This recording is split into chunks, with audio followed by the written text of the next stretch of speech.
భారీ వర్షాలు, విపత్కర పరిస్థితుల్లో ప్రజలంతా జాగ్రత్తగా ఉండాలి. మంత్రి పొన్నం ప్రభాకర్, రవాణా మరియు బీసీ సంక్షేమ శాఖ. ప్రకృతి విలయ తాండవం చేస్తున్నప్పుడు మనమందరం జాగ్రత్త చర్యలు తీసుకోవాలి. మీ అందరికీ విజ్ఞప్తి చేస్తున్నా, ఎక్కువగా విపరీతమైన వర్షాలు పడుతున్నప్పుడు జాగ్రత్త చర్యలు తీసుకోండి. ప్రభుత్వం తరపున ముఖ్యమంత్రి రేవంత్ రెడ్డి గారి నాయకత్వంలో క్యాబినెట్ మంత్రులు, ఎమ్మెల్యేలు, ఎంపీలు పార్టీ మొత్తం పునరావాస కార్యక్రమాల్లో నిమగ్నమై ఉంది. రాజకీయం చేసేవారు రాజకీయం చేస్తుంటారు. ప్రజలకు అండగా ఉండే బాధ్యత గల ప్రభుత్వంగా మేము అన్ని రకాల కార్యక్రమాలు చేస్తున్నాం. ప్రకృతి విపత్తును అపగలిగే శక్తి ఎవరికీ లేదు. దాని నుండి ఏ విధంగా నివారించుకోవాలి, ఎలాంటి జాగ్రత్తలు తీసుకోవాలి ప్రభుత్వం నుండి చెప్తున్నాం. నష్టాన్ని ఏ విధంగా పూడ్చుకోవాలని ప్రయత్నం చూస్తున్నాం. కేంద్రం నుండి సహకారం కోరుతున్నాం. మనం కూడా మన బాధ్యతగా కార్యక్రమాలు నిర్వహించుకునే ప్రయత్నం చేద్దాం. ఎక్కడైనా విపత్తు వస్తే రాష్ట్ర వ్యాప్తంగా అధికారులందరికీ ఆదేశాలు ఇచ్చాం. అధికారులంతా స్థానికంగా ఉండి ప్రజలకు అందుబాటులో ఉండాలి. పార్టీ శ్రేణులు ప్రజల్లో ఉండి సహాయ కార్యక్రమాల్లో ఉండాలని మా పార్టీ నాయకత్వాన్ని కోరినాం.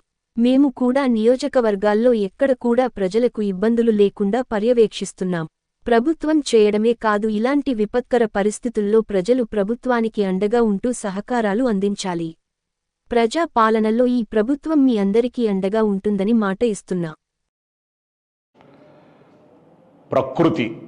ప్రకృతి విలయతాండం చేస్తూ ఉన్నప్పుడు మనమే జాగ్రత్త తీసుకోవాలి. నేను అందరికీ విజ్ఞప్తి చేస్తూ ఉన్నా, దయచేసి వర్షాలు పడి ఎక్కువగా విపరీతమైన వర్షాలు పడే సందర్భంలో అన్ని రకాల జాగ్రత్తలు తీసుకోండి. ప్రభుత్వం తరఫున రేవంత్ రెడ్డి గారి నాయకత్వంలో క్యాబినెట్, శాసనసభ్యులు, పార్టీ మొత్తంగా ఈ యొక్క రీహాబిలిటేషన్, వాళ్ళకు సంబంధించిన పునరావాస కార్యక్రమంలో నిమగ్నమై ఉంది.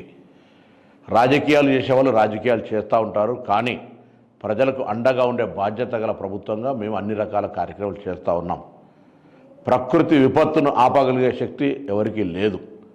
దాని నుంచి మనం ఏ విధంగా నివారించుకోవాలి, ఏ విధంగా దాని నుండి జాగ్రత్త పడాలి అనేటువంటి అంశాలన్నీ ప్రభుత్వం తరఫున చెప్తా ఉన్నాం.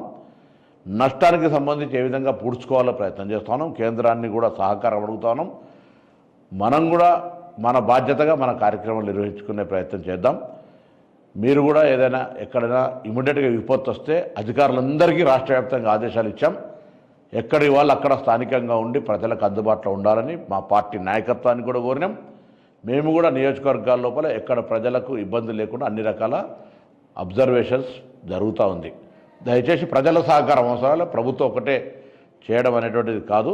ప్రజలందరూ కూడా ఇటువంటి ఒక విపత్కర పరిస్థితుల్లో ప్రభుత్వానికి అండగా ఉంటూ పరస్పర ప్రజల సహకారం చేసుకునే విధంగా ముందుకు నడవాలని, మీకు ఈ యొక్క ప్రభుత్వం, ప్రజాపాలన ప్రభుత్వం మీకు పూర్తి స్థాయిలో అండగా ఉంటుందనేటువంటి మాట సందర్భంగా మనవి చేస్తూ ఉన్నాను.